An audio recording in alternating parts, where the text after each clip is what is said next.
Tuesday, everyone. Stephen A. already started the introductions, but we'll do it one more time here on First Take. I am Shay Cornetti. Is Chris Canty, Jeff Saturday, Sergeant Friday, I believe it was. I like that, too. Don't buy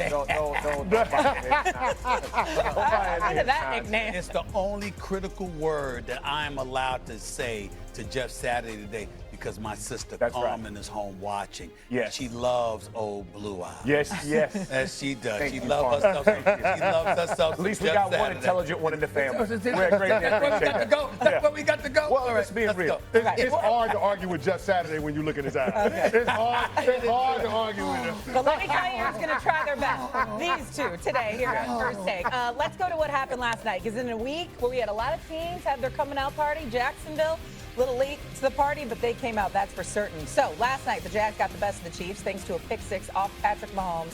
Last-second improbable touchdown by Trevor Lawrence. And with the win, the Jags matched their win total from last season, and the Chiefs fall to below 500. Here's Patrick Mahomes on the loss. Yeah, I mean, obviously it sucks. You know, you let a game slip away. Credit to them. They played hard. They played hard the entire game, and we got to be better. You know, we've lost too many games already, and so we got to find a way to be better as a team and come together and play better throughout the rest of the season. Now, that's for certain. Look, with last night's loss, I mentioned the Chiefs are under 500, but it's at the latest point in the season since starting 3-4 in 2021.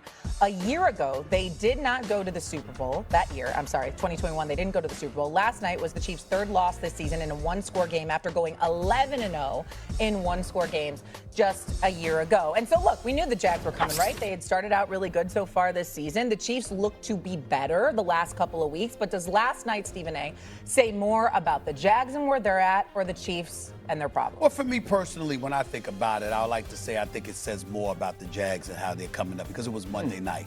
It was a big stage for them. And we know what Patrick Mahomes can do. When Kansas City took the lead, we weren't surprised. We see that Rashee Rice is going to be on the way back. Okay, you know Xavier Worthy's already there. Kelsey's already there. Hollywood Brown's already there. Okay, you look at Thornton, and there's got to pay attention to him. You see the requisite weapons that Kansas City has at its disposal, and you're anticipating that things are going to be on the come up. Meanwhile, you see the Chargers having tailed up a little bit. Broncos making some noise. The Raiders are just garbage right now. We get all of that. So you expect Kansas City to be in the mix, and you were wondering coming into this game whether or not Trevor Lawrence was going to step up and handle the big stage. You know they've got some weapons, but in the same breath, you got some cats that haven't been necessarily reliable, like Thomas and others. But then you look at him coming into the game, and you're saying to yourself, his completion percentage wasn't that great. Receivers needing to step up.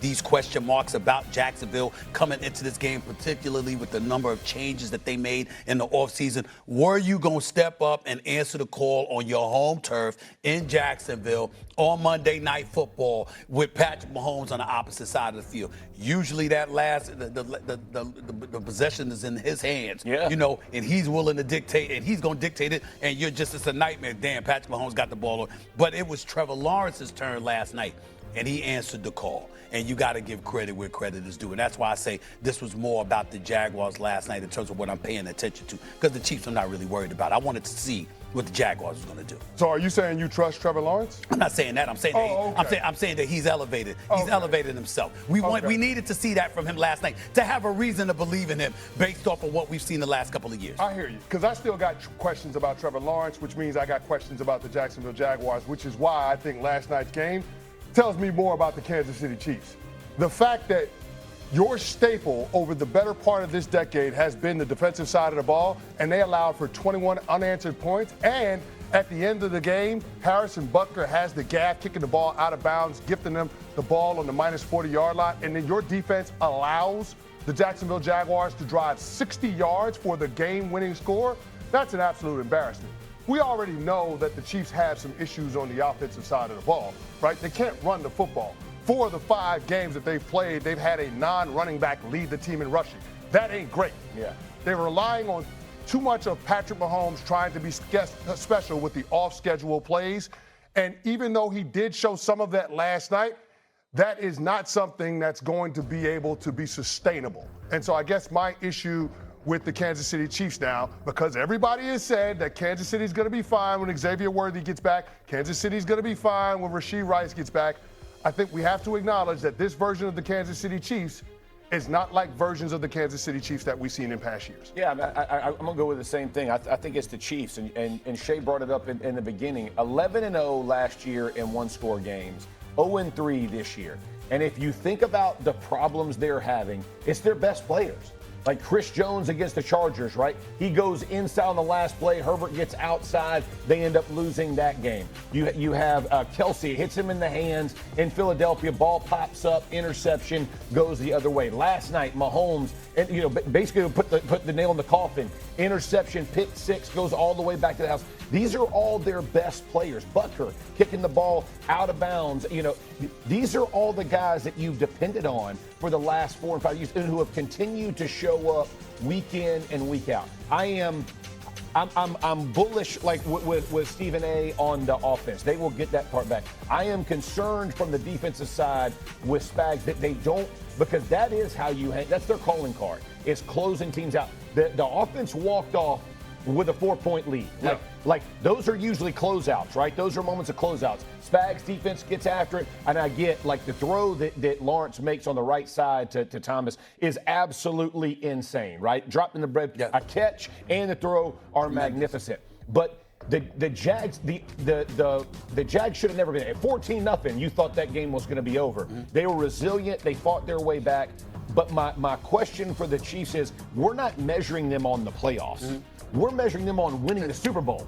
That's the difference. Like everybody else is measured on, can the Jags hit the playoffs? Can somebody else? But the Chiefs they either win the Super Bowl or it's a failed season. That's a tough measuring stick year in and year out. This is what drives me crazy about you two. This is what drives me crazy. Listen, I defer to y'all. I'm brilliant because I know I'm not. Okay, but this is what drives me crazy about y'all. So we're looking at the Jacksonville Jaguars, who won 4 games last year. Right. They already have 4 wins this year. We're looking at them leading the league in turnovers, in forced turnovers. Think about that right now. We're looking at them on Monday Night Football against Patrick Mahomes. Okay, what week is this? Week 5? We're really going to sit up here and make a big deal about what we're seeing from Kansas City in week 5? This is Patrick Mahomes. I mean, think about this. When you talk about a Rashee Rice, a Hollywood Brown, a Travis Kelce, all of these cats, they haven't been on the field together as Kansas City Chiefs yet. Not one time. Right. And so ultimately you're anticipating, okay, what's going to happen when that happens? Because we know what Andy Reid can do. We know what Patrick Mahomes can do. And we know what Travis Kelce can do even at this stage in his career if you've got other people that you've got the key on and you don't get to really key on.